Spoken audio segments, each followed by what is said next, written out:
আর সরিষা ফুলের বড়া তৈরি করছি। তো এখানে বড়া তৈরি করার জন্য আমি ফুলগুলো ধুয়ে নিয়েছি সুন্দরভাবে, নিয়ে কড়াইতে তখন জল গরম করতে দিয়েছি, একটু লবণও দিয়েছি। জলের মধ্যে আমি ফুলগুলো দিয়ে একটু হালকা সিদ্ধ করে নিয়েছি। এই ফুলে গন্ধটা যেন একটু বেশি লাগে আমার কাছে, আর একটু তিতা তিতা লাগে, এজন্য একটু ভাপ দিয়ে নিলাম যাতে একটু কম লাগে।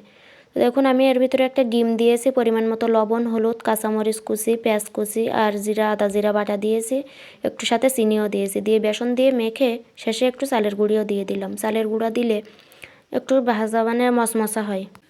কড়াই বসিয়ে তখন কড়াইতে তেল দিয়েছি, তেলটা গরম করে এখন আমি সবগুলো সুন্দরভাবে ছোট ছোট করে ভেজে নিচ্ছি।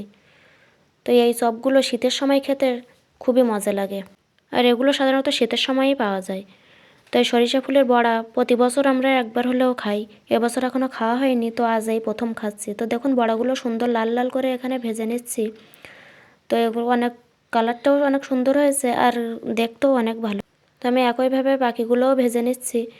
আর এখানে বড়া দিয়ে খাওয়ার জন্য একটু শুকনা মরিচ তো অবশ্যই লাগে। তো দেখুন আমি এখানে কিছুটা শুকনা মরিচ দিয়েছি, তেলে ভেজে নিচ্ছি।